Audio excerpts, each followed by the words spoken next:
know. I'm getting there though. Getting there. The first couple items that'll be tough. Getting there, Jeff. All right. I'm waiting to hear a thumbs up here. Good. Okay.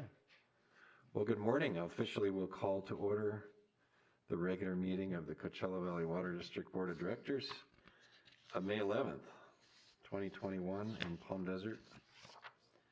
And would you please stand and join me in the Pledge of Allegiance? I pledge allegiance to the flag of the United States of America and to the republic for which it stands, one nation, under God, indivisible, with liberty and justice for all.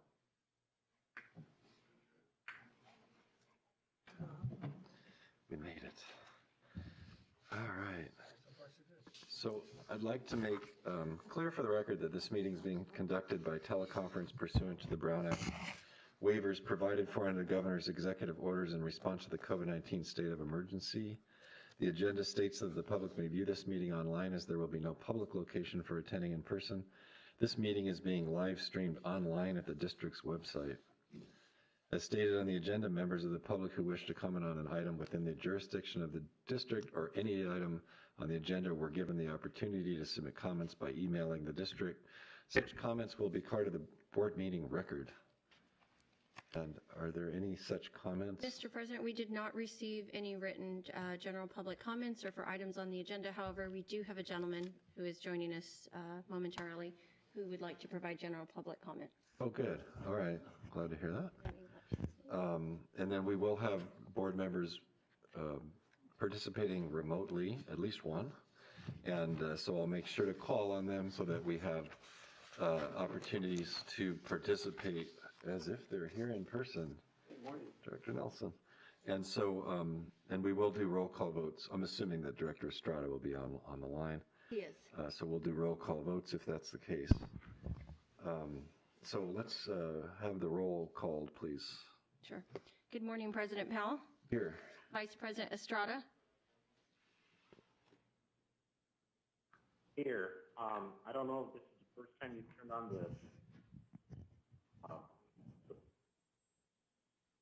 the volume here, but it's the first time I've heard it. Okay. Well, we'll work on that. Okay. Okay. Director Bianco. Here. Director Aguilar. Here. And Director Nelson. Here. Thank you. All right. Do we have any additions, deletions, or adjustments for today's agenda? No, sir, not to my knowledge. Not to mine either. Okay. All right, so this is item 5, public comment. So I understand we do have somebody participating remotely who would like to make public comment. We do, Mr. President. We have Mr. Art Gertz, I believe. I hope I pronounced that correctly. Mr. Gertz, I see you're on the line. Can you hear us? Yes. Can you hear me? Yes, we can. Okay, and you'll have 3 Good morning, minutes board to members. speak. Yes. Starting now? Yes. Yes. Good morning, board of CVWD. I'm representing the customers and residents of Desert Shores, and we have a dire need for affordable water to refill our keys for dust mitigation and habitat creation. Our canals have been emptied for well over a decade as a result of the 2003 QSA agreement, and we would like to refill our canals with the idled 3 hard water wells that produce, they're certified to produce 3,230 gallons a minute. And since these wells are idled, we could put a small amount of that water to good use to help your customers and the inhabitants of the area of Desert Shores. And so we're asking for your help today. What can we do about the water rate? We simply cannot afford tap water rates. And we're asking, what can CVWD do to help us on this matter? Okay. Thank you, Mr. Gertz. And I imagine we'll have somebody from staff follow up with him. Hi, sir. um, Yes, sir. just to get a better idea of the, thank you very much for your comments, Mr. Gertz. Do we have anybody else? Is this open to discussion? Not at this time, but we'll have somebody from staff follow up with you directly. Thank you. Yeah, you're welcome. I'll pass his contact information along. Thanks. Thank you. Any other public comment? I don't think we do. No? This I'll gets say, us- Mr. President, I'll say this to Mr. Gertz. Go ahead. I'll make some comments related to this matter during my public comments, or board member comments, and it is something that we've talked about, and so I'll just make my comments during the board member comment section. Oh, okay. We will look forward to that. Thank you. Consent calendar, items 6A through F. Do we have any preference of the board on that? Mr. President, I'll make the motion to approve the consent calendar, but I did want to make a comment, if I might. Certainly. On item 6E. I did ask a question of staff, and they got back to me right away. And the question was on item 6E, how many of the 6 water truck operator contractors were minority owned? And I think for the public, it's good to know 4 of the 6 are minority owned firms. So I think that's excellent. So I just wanted to point that out. Thank you. Good to know. So we have a motion. Is there a second? I'll second. Thank you. And roll call, please. President Powell, Aye. Vice President Estrada, Aye. Director Bianco, Aye. Director Aguilar, Aye. and Director Nelson. Aye. Thank you. Passed 5-0. And we did have one item, we're down to 8A now. We had one item of written communication, I believe, that was included in the packet. Mr. President, we actually distributed a revised one. We have 2 now, and so a revised one was left at the dais for each board member. You are correct.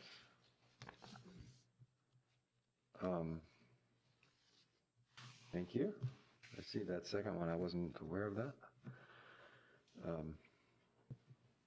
And then this brings us to our first of our informational reports, our SCADA master plan update. Luis Maciel. And we know this SCADA is always lurking because we see all the spending, but here's our opportunity to get a sort of a status report. Yes, on this, sir. On this And multi-year project. status report and some very good, important milestones that we have accomplished. Okay. Good morning, President Powell, members of the board. My name is Luis Maciel. I'm the Director of IT. Thank you for the opportunity to give you an update on the status of the SCADA master plan. We have about 20 slides. A lot of them are illustrations to give you some idea of what we're doing. Like I said, we have accomplished some very critical milestones. We got about 1.5 years to 2 years left in the project. It's going very well.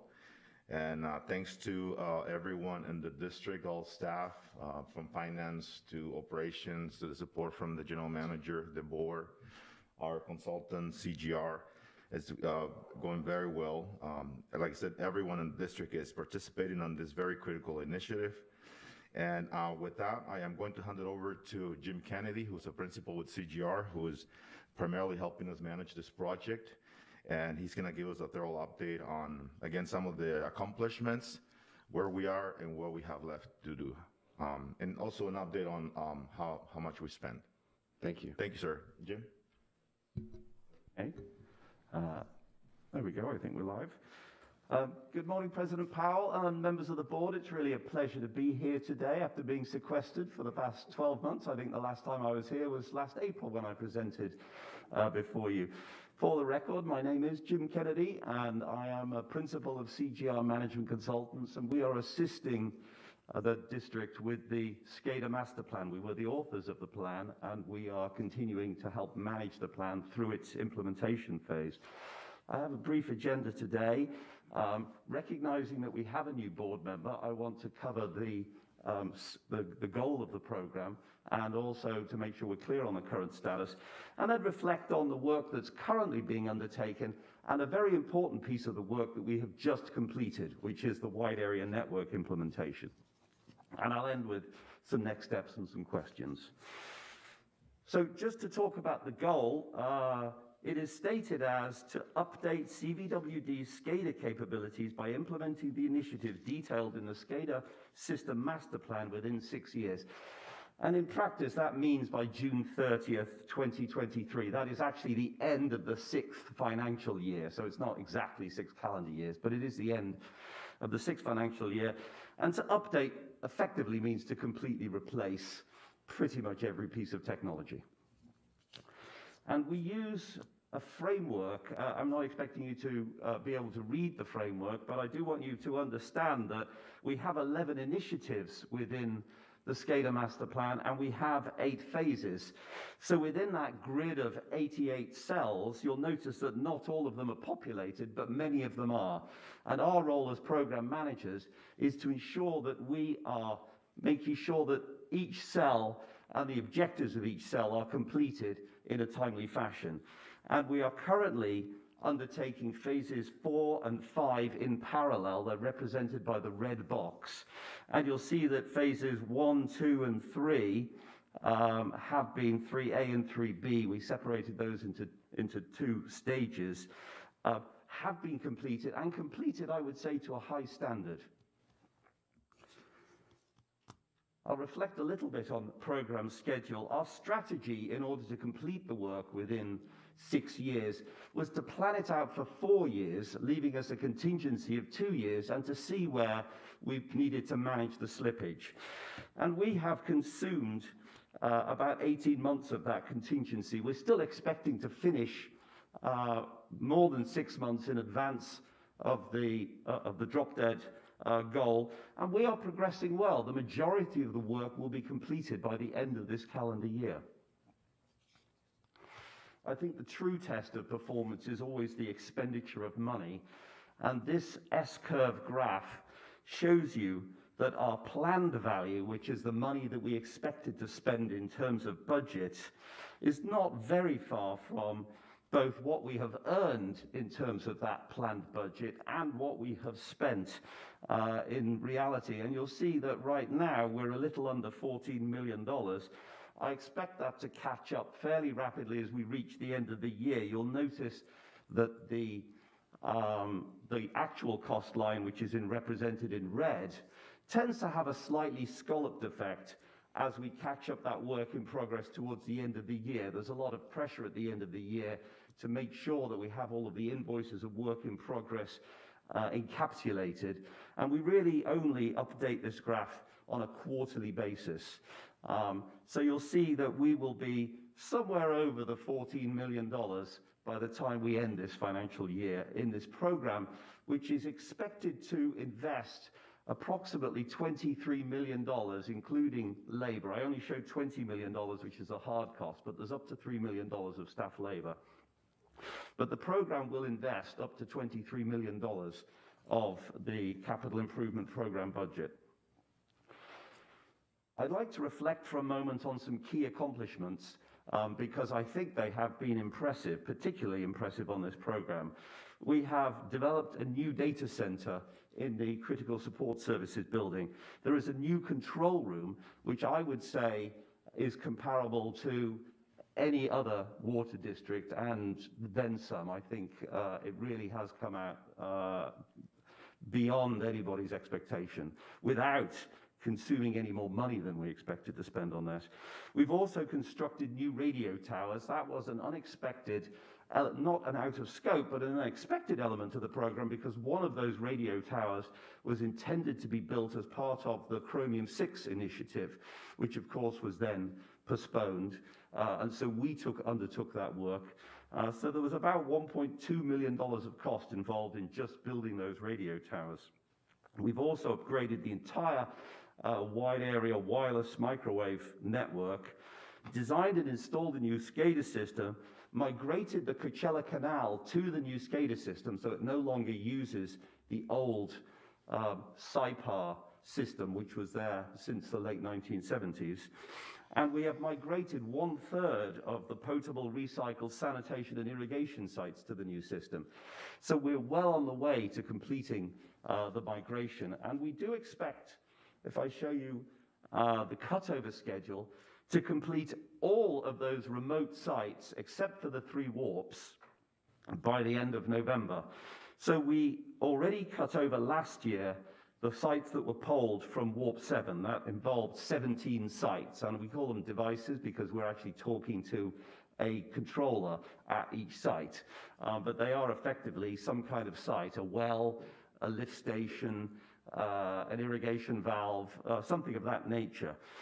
In March, we cut over a 900 megahertz channel with 47 devices. In April, we cut over another 31 devices. In June, we will cut over a radio channel with 64 devices, and so on through the final 4 channels until we've cut over a total of 319 sites to the new system. And that will just be a rolling program throughout the rest of this year. And so the good news is that by the end of this year, those remote sites will no longer be reliant on a very aging system that is quite hard to support. They've long stopped since making the hardware for them, and we have to buy them typically on the second-hand market in order to find replacement parts. I want to reflect for a moment on the wide area network. Prior to 2018, you had a variety of wide area communications involving a SCADA multi-point-to-point communication system, enterprise data communications, voice radio, and some limited video communications. The system itself had very limited redundancy, making it vulnerable to failure. In fact, it had many single points of failure that could bring down very large portions of the entire network. And it was a little bit difficult to support, and because of the multiple networks, it was difficult to have that data sharing. One element of that wide area communications was, in fact, the SCADA network, which is a point-to-multipoint network. There were really 2 aspects to that. One was a hub and spokes around the Coachella site, where all of these other polling towers would communicate back to Coachella. If that failed, you would lose the entire network. And then a long spur which went to the upper canal with multiple towers relaying communications on the canal. It used 30-year-old, they call it T1 technology. It's about a 1.5 megabit speed technology.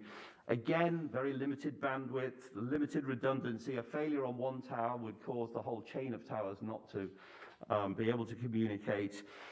It used highly proprietary communications protocols. And again, parts were becoming old, difficult to find, difficult to support.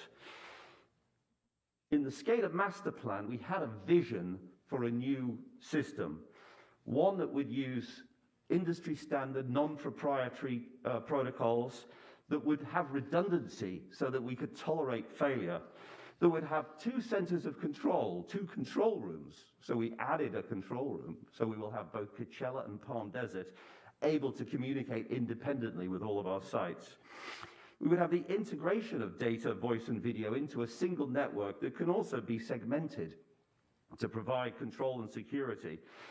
Using cloud-based technologies, highly secure, meeting modern security standards, and integrating with the Emergency Operations Center for in the event of earthquake or other calamity.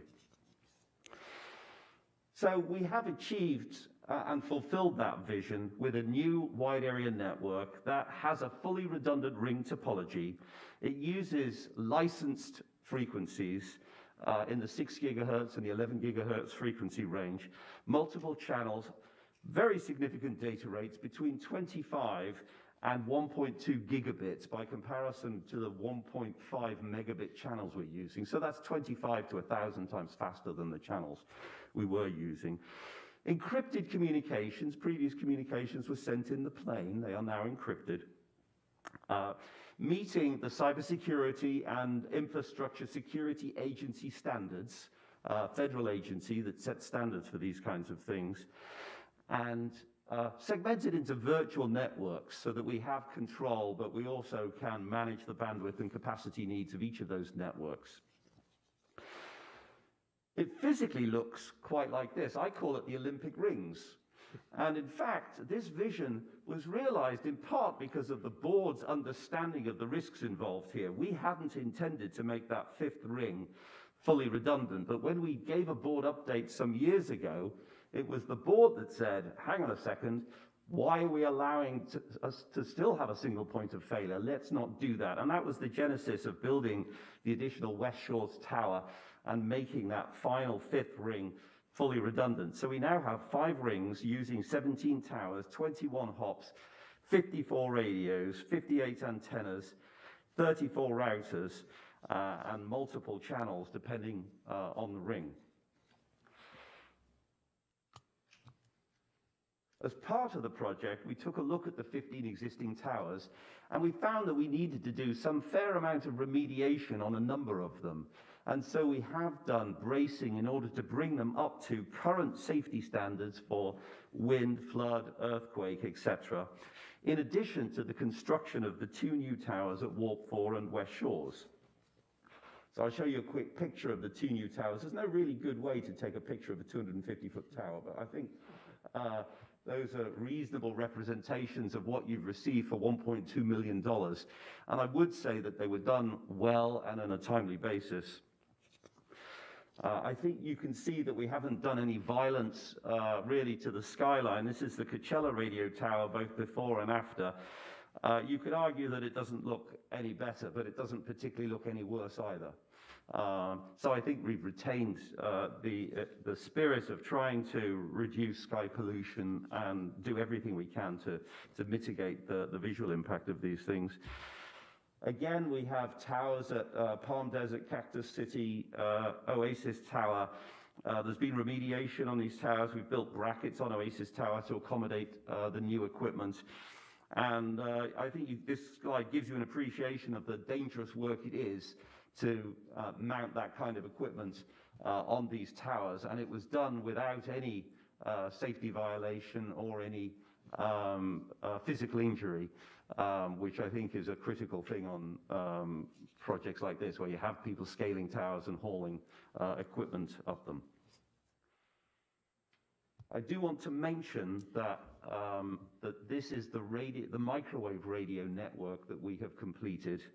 And in this slide, it's represented by the green box. It's that 6 gigahertz and 11 gigahertz backhaul and transmission, high-speed transmission. But it doesn't address the 300 plus radios that are needed to communicate the last mile to all of your sites. Now, we have begun the process of replacing some of those last mile radios, but you need to be prepared for the fact that you will need to replace all of those radios over the next, say, 5 to 10 years as those sites become rehabilitated and upgraded. We are currently integrating the legacy radios, and I can tell you that it was not very easy to integrate old analog half-duplex radios into a modern Ethernet digital system. We've actually had to play with radio timing and keying of mics and all kinds of things like that to ensure that we can make use of 100 plus old analog radios. But ultimately, that was done in service of getting the head-end software replaced. Ultimately, you have to replace those, and that cost will be coming. They're only about $1,000 a piece for the radio, but by the time you add it up, you're into another $500,000 worth of radio equipment. So just to reflect finally on the cost and benefit, you've invested $5.8 million in this new wide area communication system, but it has given you a fully redundant capability with no single points of failure, improved security, coordination between different virtual networks so that you can share that bandwidth and make the very best of it, a greatly enhanced capacity for the future, and the ability to support and maintain that in an effective manner. I do want to mention that the board does deserve some actual credit. I don't want to be blowing smoke here, but it was the board's suggestion that West Shores Tower and the single point of failure at Cactus City was eliminated, and that resulted in an improved design to the overall system. We did also have very good support from Aviat Networks, who are absolutely on a tear to get this job finished, and they did so really meeting all of our expectations and were particularly effective in terms of cost management. And also, staff have done a tremendous job of working as a team and providing the answers to every possible question and being available to undertake inspections and to facilitate the work of the vendor in order to get this job done. So my final slide is simply to say we have some costs coming. As part of this program, we're going to ask you for some radios, not all of the last mile radios that I mentioned, because some of them will be done after this program is finished. But we will have at least a couple of $100,000 of field equipment and another $120,000 of additional PLC programming that we need to do. That will be coming to you within the next month. In addition, I know Luis has asked me to mention that just like you would wish your pilot of any airplane voyage to stay with you for the entire journey, Luis would like us to be here for the landing portion of the program, and we will be bringing our proposal, as we do on an annual basis, to you next month, the services that will take us through the FY 2022. We also need to bring to you a BAI for ongoing support and maintenance of the SCADA system. Currently, the system has been considered in development, and our vendor for the SCADA system has been undertaking some patching and maintenance of the system. We really need to move that now to a formalized maintenance schedule as we start to wind down the program and look to the future. So we need to put those contracts in place, and I would expect that to be consistent with the term of the board, so that would probably be a 4 to 5 year contract, maybe 4 with 1 or 2 options to extend. And then long term, I do want to remind you that you have a capital item in your strategic plan, which is to replace all of that legacy equipment at your 300 sites, much of which is still going to remain these old micro RTU automation units. They do need replacing, but that is not the focus of our program. Our program is replacing the SCADA system, not all of the field equipment. So bear in mind you have an $8 to $10 million cost item as you rehabilitate those sites over a period of some years. And I think probably the sooner you do that, the more effective that will be. So I don't think I have anything else other than to ask you if you have any questions. Hopefully I managed to move through that in a timely fashion. And thank you, Jim. I'd be happy to answer any questions at the time. Appreciate it. I don't have any. Does anybody? Dr. Estrada? Well, I would like to thank the board again for its support of this program. I think it's a very important program. Thank you, President Powell, members of the board. Again, I want to recognize staff for all the support, engineering, operations, IT staff, the comm shop who's done a great job supporting this program. Obviously the board, the general manager. We will continue to keep you updated. These BAIs will be probably coming to you within the next month or so. And again, I do want to highlight and emphasize the fact that the legacy RTUs are in critical need to be replaced. I will be working with Assistant General Manager Dan Charlton to bring those items to you for approval. We're gonna have a program to replace those and where we fit them into the CIP with hopefully minimum impact. And that's our report today. I don't know if you have any other questions for me as well. Thanks, Jim. Thank you so much. Thank you.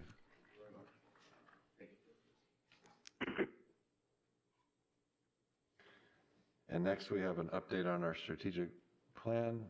Robert Chang, good morning. Good morning, President Powell, members of the board. As is customary, we would like to provide a brief update on the strategic plan update for the third quarter of fiscal year 21. covers the period from January till March. And we could do it one of two different ways. Either you can ask me questions or else I can go through the presentation. It's up, to your board's pleasure.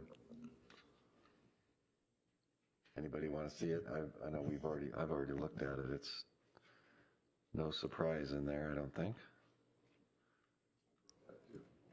I mean, I'm curious a little bit about the San Diego funding of the reservoir. Yes, sir. Happy to cover that one. I see that something's happening there. I'm just not sure what. Of course. So I think the project you're talking about, President Powell, is the Mid-Canal Storage Project. So that's the one that's highlighted in yellow in the middle. So this project is the $8 million project for removing panels on a 4.9 mile stretch between Sivens 11 to 14 on the canal. So the potential project participants on this effort is San Diego County Water Authority and also the San Luis Rey Indian Settlement Parties. I guess we'll refer them as the Indian Water Authority. So just give you a real brief chronology of what's happened. So we started discussions with Reclamation, San Diego County Water Authority, and also Indian Water Authority in approximately December of last year, kind of floated the concept to them in terms of cost share. So the project is kind of broken down into a couple of different phases. The first phase is the design construction and also the environmental planning. That effort's about $500,000 or so. And then the other half will be the balance of the $8 million. So the project was well received, I would say, by all parties. So what we did, we crafted a term sheet and agreement for the parties to look at. We had discussion with County Water Authority as well as Indian Water Authority back in January. I think so County Water Authority, they had some questions about cost share and the like, but I think they were generally supportive of the effort. However, the Indian Water Authority kind of pushed back a bit. And since, I don't know whether this could be, a litigation type issue, I'm not going to reveal too much, but we're trying to work that issue out. Okay. So, the last couple of weeks have been pretty busy, kind of working on this issue. We actually reached out back again to Indian Water Authority to see if they would, potentially change their minds to participate in this. We had a pretty long discussion with Reclamation yesterday to get more certainty on how we move forward with the project because ultimately they are the facility owners. So we had a good 1 hour call with their area manager, and I think that effort is going to be going forward the next couple of months. Then I had a follow-up discussion with County Water Authority yesterday afternoon because we're trying to get together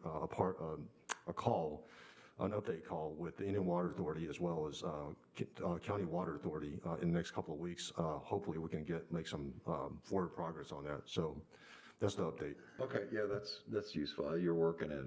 Sounds quite a bit. Thank you. It's a little bit. You're welcome, sir. Are there any other projects I can inform the board on? I know there's one in red here. Would you like for me to say a few words about that, or is the board clear on? I'm okay with it. Okay. All right. Okay, great. Thank you. Thank you. I'll be coming back probably after August to close out the year. Perfect. Thank you. Thank you, Robert. Thanks, Robert. And then we have just on 8C, we have the receive and file the Coachella Valley Water's fiscal 2021 budget versus actual through March 31st. And do I have a motion to that effect? I'll move to receive and file. I don't know that a vote's necessary. Don't we have to, isn't that an action item?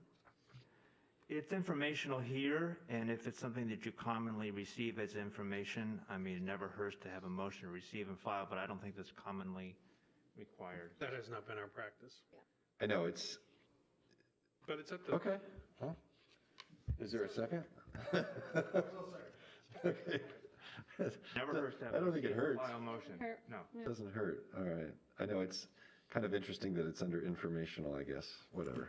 So I believe we used to put it under consent, and then in discussions with finance, they advised that it didn't necessarily need an action, but it did need to be filed as part of the record, so we kind of made this new little spot for it on the agenda. All right, well, we have a motion and a second. And we'll do roll call. President Pell? Aye. Vice President Estrada? Aye. Director Bianco? Aye. Director Aguilar? Aye. And Director Nelson? Aye. Thank you. Okay. That passed 5-0. And then on to action items 9A. Armando, I see you've already come on up. Why don't you take it over? Thank you. Good morning, President Powell, members of the board, audience, and fellow staff. We are recommending that the board reject Jolly Engineering's bid protest and authorize the construction contract with Sankong Technologies as the lowest responsive bidder in the amount of $424,635 for the construction of the sewer manhole rehabilitation project in Rancho Mirage Palm Desert, specifications 2020-67. Would the board like a presentation, or do you have any specific questions I can ask? Or I can answer, sorry. Director Estrada, did you have anything before we go to action on this? No, I don't have any questions. Okay, so do we have a motion to approve 9A? I'll make a motion. Second. Okay, so we have a motion and a second. A roll call, please. President Powell? Aye. Vice President Estrada? Aye. Director Bianco? Aye. Director Aguilar? Aye.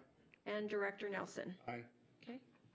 Okay, that passed 5-0. And then Thank you. David's coming up for 9B. Thanks, Armando. Yeah, thank you.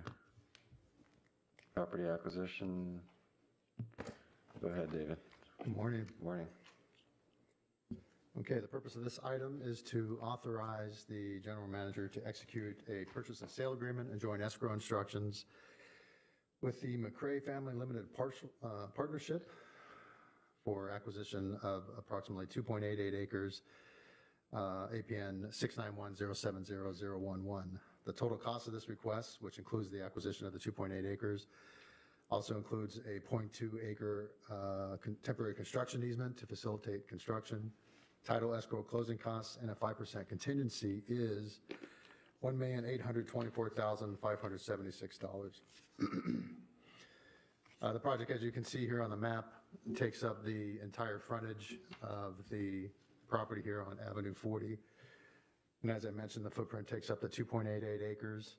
And the temporary construction easement, which is not shown, is the 0.2 acres to the north, which will facilitate the construction, or help facilitate the construction. The project is included in the current fiscal year's capital improvement budget from the Stormwater Fund. About 99% of that current budget is expended or encumbered. Therefore, this request also includes a request for a budget amendment in the amount of $1,742,967 from two existing projects within the current budget. As a result, there will be no adverse impact to the capital improvement budget. I don't know. And I'll stop there and take any questions. I've actually looked up the name and I didn't recognize it. Thank you, David. How does the cost per acre compare to the previous purchases we've made in that area? For this particular land use, we originally came at about $4.11 a square foot, roughly. They wanted $4.50. The $4.11 was close to what we had offered for, I believe, the property on the southwest corner, Jefferson and Avenue 40. And so this offer here is a compromise at $4.30, which is splitting the difference with the parties. I just don't recall the price per acre being this high on any of the other properties we had. You don't have a list of those other properties that we've acquired? No, Is that in the no. packet? Did I miss it? No, there's no list on the other properties. This one is a little bit different. The other properties are all zoned residential. This is zoned residential as well. The contention was that it should be appraised for the highest and best use, which they were contending was the next available zoning, which would be commercial, given that they were using it for a commercial business for the trees on their property. And so that's how we reapproached it when we went back to take a look at the site. I don't even know commercial property that's valued at that. It just, I mean, I trust you guys. It just seems crazy to me that it's 2.5 acres is gonna cost us, over $1.5 million. Yeah, it's frankly, it's not ideal. Obviously, we came at them originally with the 411, which was the $1.2 million. The parties, as I pointed out in the memo, went silent for some time. They were putting in a kind of litigated posture, if you will. They have a history. If you look to the north of the property there, that was their former property, Desert Sands Unified. They went to eminent domain. And so they have experience with going the distance and were in a position to, or rather were demonstrating that they were willing to do the same in this case. And so we went back and forth with them pretty extensively over the past, I would say 6 months with our legal and their legal, trying to establish an appropriate number. This is the last property that we have to acquire for this project. And given the timeline of the construction, the funding that we have for this project that also has deadlines for us to complete the work, the value of the project itself and the cost to take it into eminent domain, we making a recommendation here for approval. There's a pretty comprehensive memorandum of negotiation too that's the last item on the attachments and kind of gives you all the details of how they get to that number. I mean, I think that they obviously played it to their advantage, which they have a right to do.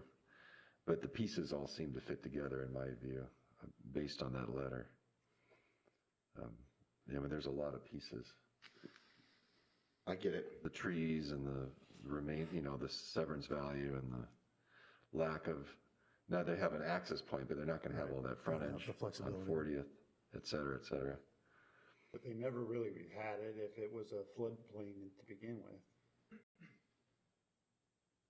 Well, they try and get a building permit on that. They would have to elevate if they were going to build in there, but it's not impossible to build in there. They'd have to build the facility. Right. So David, we're acquiring the whole piece, but only using a portion for construction? No, we're acquiring 2.88 acres, which is the south bottom there. Just past that, what you see as the red is the footprint of the project. Mm-hmm. That is the 2.88 acres. Oh, I see. Right away. Okay, thanks. Yeah, I mean, I get it too. I'll move approval. I'll second. All right, you want to give Director Estrada an opportunity to weigh in? I don't have any questions. Okay. Roll call, please. President Powell, Aye. Vice President Estrada, Aye. Director Bianco, Aye. Director Aguilar, Aye. and Director Nelson. Aye. Okay, that passed 5-0. Thank you. Thanks, David. Got that done. Well, this gets us on to 10A, which is board member general comments. Why don't we start with Director Estrada? Okay, thank you. I think first I'm going to start with the comment on the comments from Mr. Gertz. He talked about the project and Desert Shores. I think, they call them the fingers, the keys. I did want to mention that I've had a conversation with Arturo Delgado, who represents the state at the California Natural Resources Agency. And we did have a conversation with our staff here at CBWD, including our Director of Engineering, our General Manager, to talk about the different possibilities, the different options of using different sources of water for those keys. So we've been having those conversations with the state to try to come up with the best option, the best, I think from a state perspective or from a general perspective, the best alternative. The best alternative perhaps in concept and also in cost. With that being said, I think from the very beginning, perhaps there was, maybe let's say 4 options. There was the option of, as you mentioned, Mr. Gertz, I think you're referring to the wells that I think you're saying we kind of decommissioned, that were the cluster of wells that we were using to serve the Desert Shore area, the Salt City area, and that we kind of perhaps put more on backup now that we filled that transmission main from Avenue 74 down to the county line. So I think the short answer is those wells are not extra. They're not just, sitting to kind of find another use. They're backup. So they're not available per se to use that supply that we could then take over to the Keys to try to fill up those channels. So the other options that were kind of floating around were, is there a possibility for us to bring Colorado River water from one of the perhaps distribution lines that are close to the channels, maybe around that avenue, the county line area. So that was one option that the state was interested in. The other option was, do we want to drill a well nearby? The state drilling a well, not CBWD.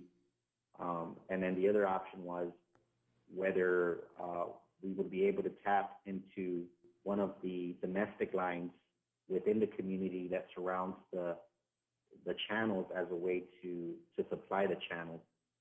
Obviously, each option has its challenges. Each option has its independent, unique costs, and we are working with the state, but the state is, in my opinion, kind of driving that project, and we're here to try to facilitate whenever they come back and say, you know what, we'd like to explore this option or that option, and if it has to do anything with the Coachella Valley Water District, certainly we're going to work with them to try to figure it out. So I just wanted to kind of give that explanation.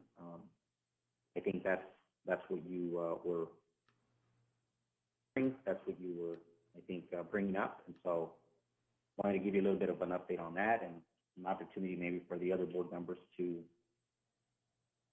hear a little bit about that. And then the other comment that I have is related to the congressman's community project submittals, and I just want to thank staff. I want to thank Carrie and Katie and Dan and our team up in DC, Anna and Lowry, who worked to put together the package, to submit the package for the Avenue 66 transmission main line. It was a lot of work. And I hear the congressman only picked 10 projects within his entire district to be earmarked, and one of them is the Salton Sea. There was some funding for that he's going to submit, but he in his submittal, our project is included. So that I think was great news. It's news that came out at the end of April, and so just want to thank everybody who was involved in that, and also wanted to say that I'm happy that we were able to also submit the same type of package to Senator Padilla and Senator Feinstein. So I know that, I think we did that last week. Similar package, similar request, same project. And so great news with the congressman, and hoping that that we get some similar outcome with our submittal to the senators. I think that's it for me. Just want to thank staff for all their efforts. Thank you. Thank you. Yeah, job well done on that, on the funding. For sure. Yeah, I have no comments. Director Aguilar? Okay. No comments. Okay. I don't think I do either. Thank you then for your comments, Director Estrada. Meeting and conference reports, April 28th, we had a biannual meeting with La Quinta. Director Nelson and I were there, and Jim. Covered some of the projects going on there in the city. I don't think I had any specific notes on that one. We were on Zoom.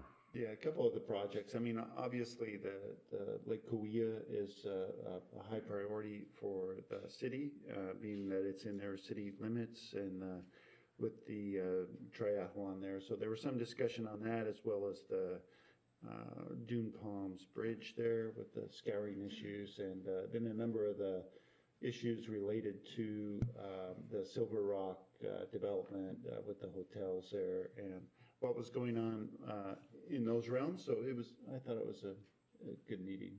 Yeah, it was good. I mean, it's just, my gut is that Silver Rock's moving forward. Yeah.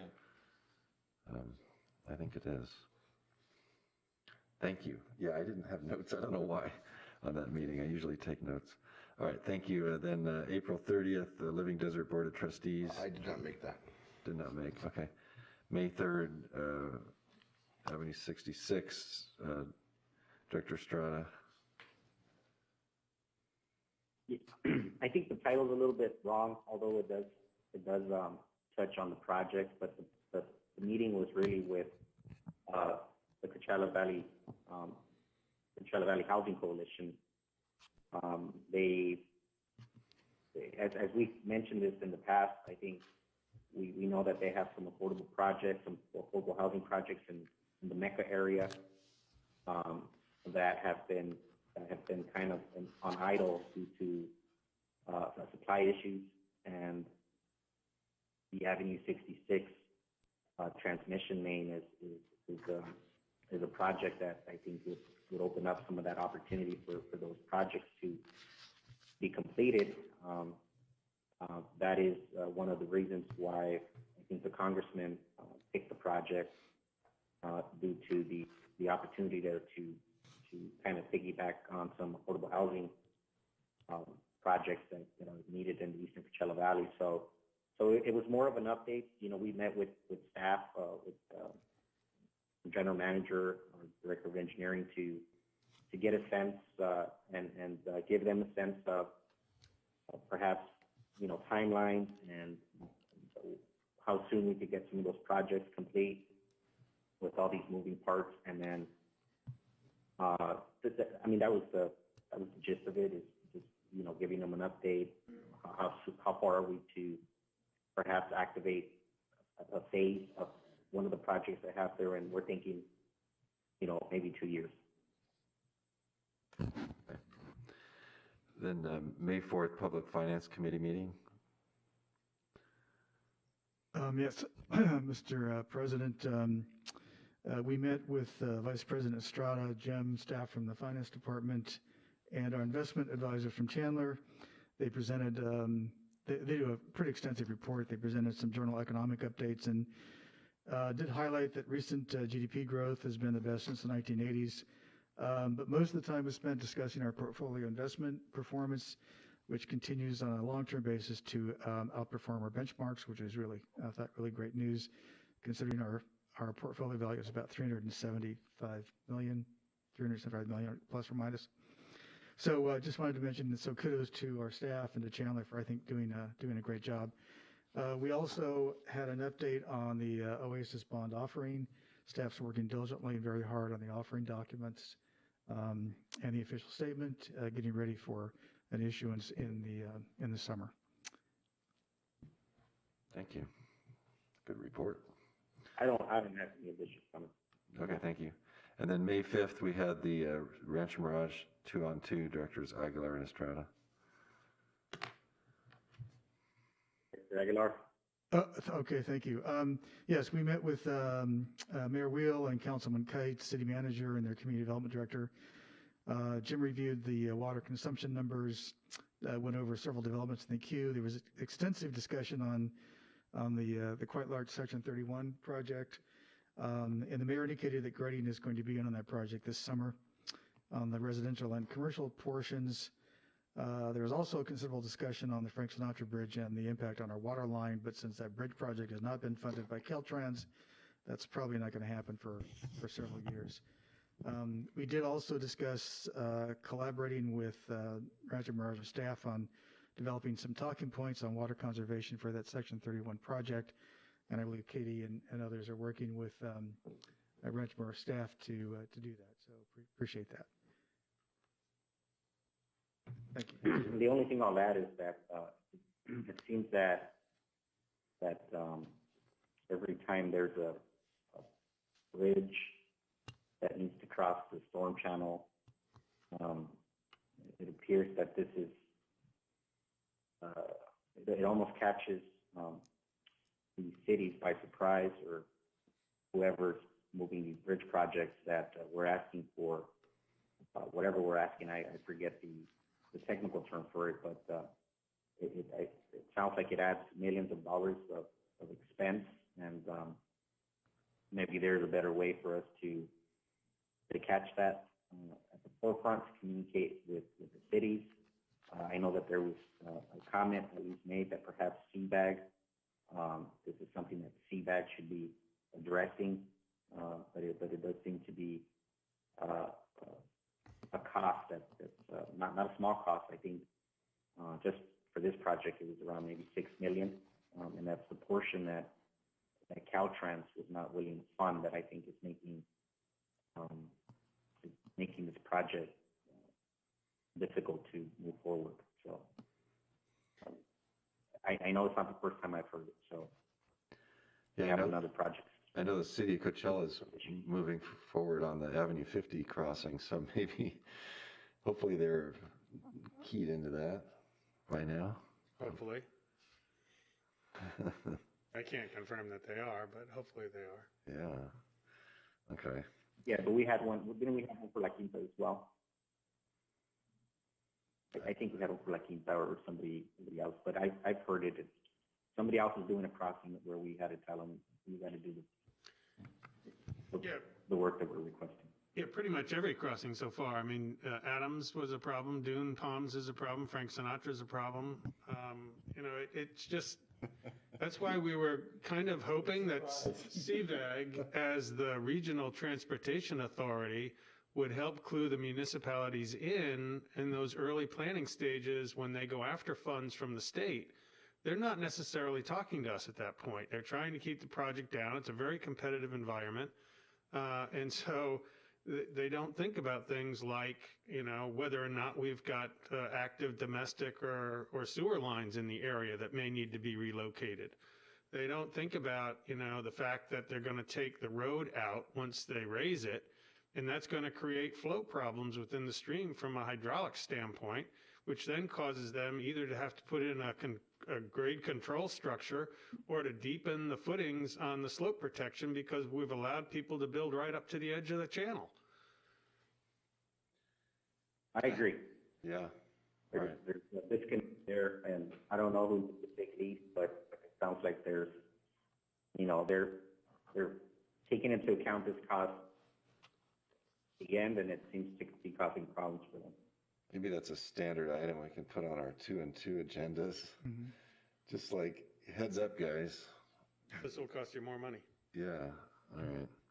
Do we have other meetings, Director Estrada, any that you need to report on? Yes, I have a meeting on May 7th. It was last Friday. I met with the Salton Authority and Alianza,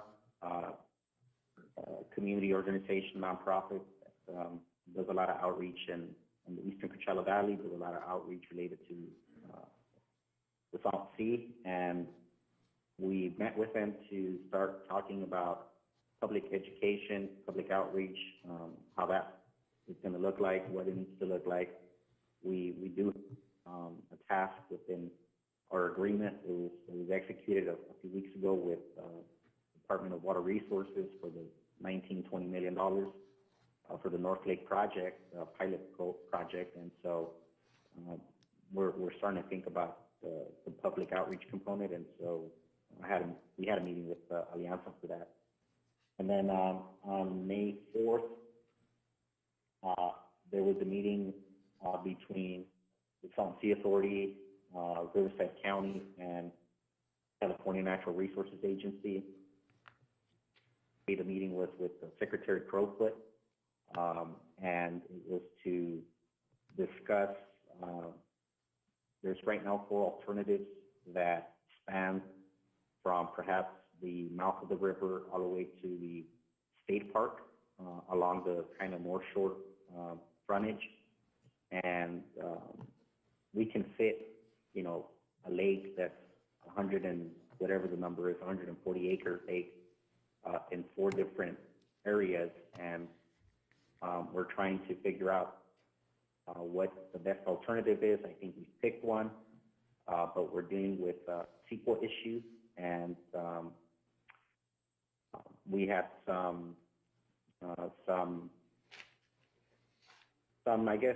confirmation from both Mr. Delgado and Mr. Crowfoot, Secretary Crowfoot, that they're going to do what they can. They're going to lead the CEQA effort, and our job is to think about perhaps land access issues. There is an alternative that we think is a good alternative, but it does have some red flags because it's also the alternative that deals with the most parcels. So, you know, we're trying to figure that out. How are we going to deal with the land access issue? How are we going to have to address all those parcels, all those different properties? So, very, very good meeting, and a lot of good progress being made. Thank you. Thank you. Any other meetings? Okay, good. Is there a motion to approve the meetings that were reported on? So moved. Second. Right. Roll call, please. President Powell? Aye. Vice President Estrada? Aye. Director Bianco? Aye. Director Aguilar? Aye. And Director Nelson? Aye. Thank you. Passed 5-0. General Manager report. Yes, sir. Just a few items. The COVID update. So far, the district has had 90 recovered positive COVIDs.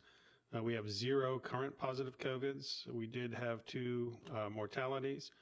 We have 2 direct contact situations, which are off work and waiting to be confirmed, either positive or not.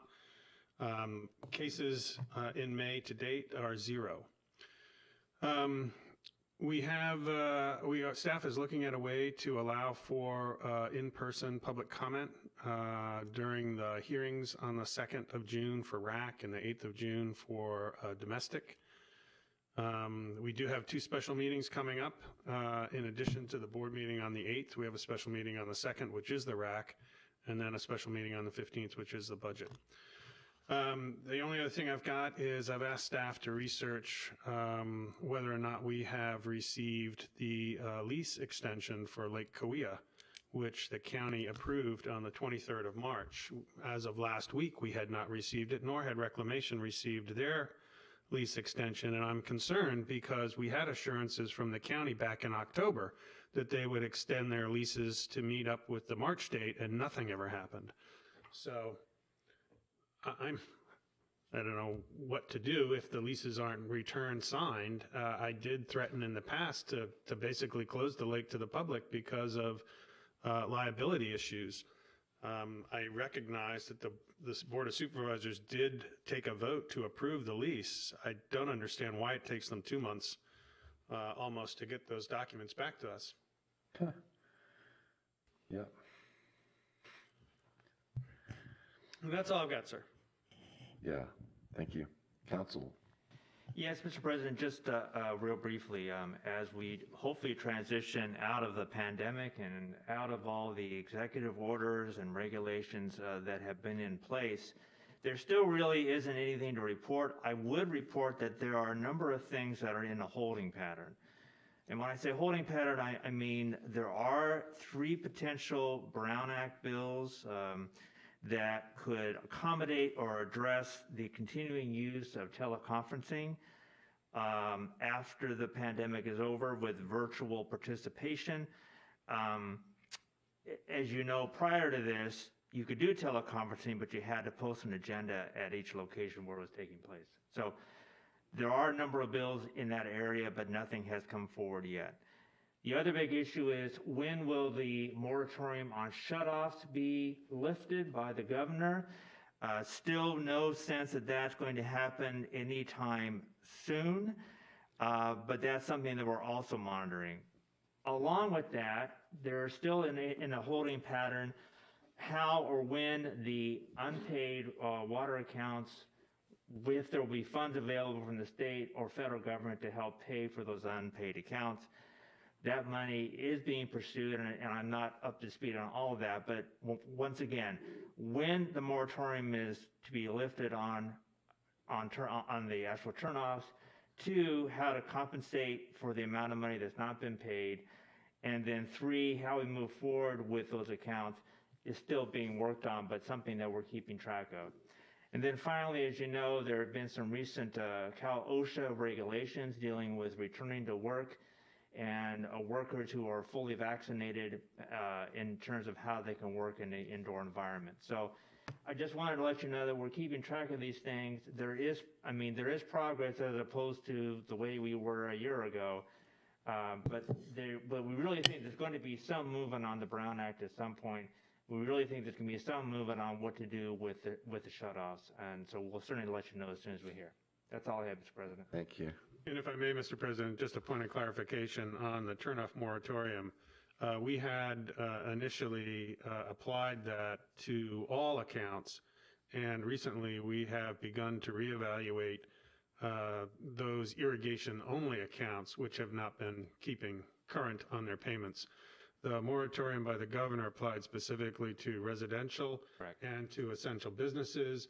We didn't want to make the decision on whether or not a business was essential, so we basically applied it broadly across all our accounts. We now find that there are folks out there that are perhaps taking advantage of not paying bills, and so we're reaching out to those folks and asking them to come current, or we will turn off their irrigation systems.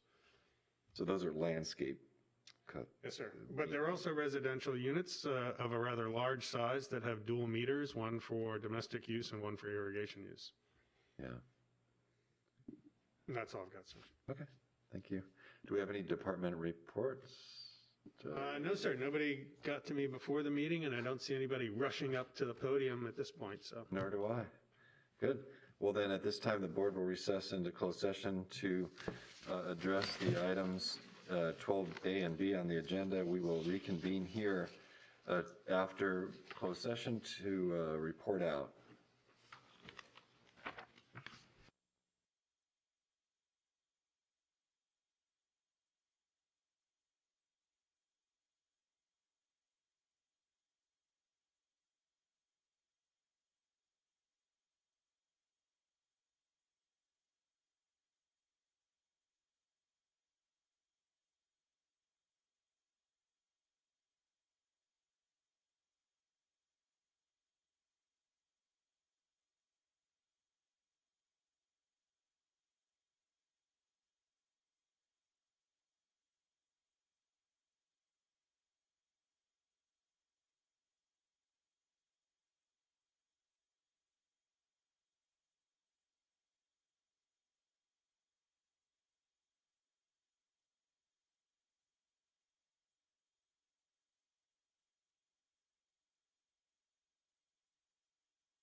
Okay, so we're live again. The regular meeting is reconvened in open session. And for the report out, I guess Jeff Ferre has going to report out on closed session. Yes, Mr. President, on item 12A of closed session, on a motion by Dr. Aguilar, second by Dr. Bianco, and a vote of 5-0, the board took action to state that to the extent the letter submitted by the claimant on April 12, 2021 is deemed a claim, the board has taken action to reject that claim.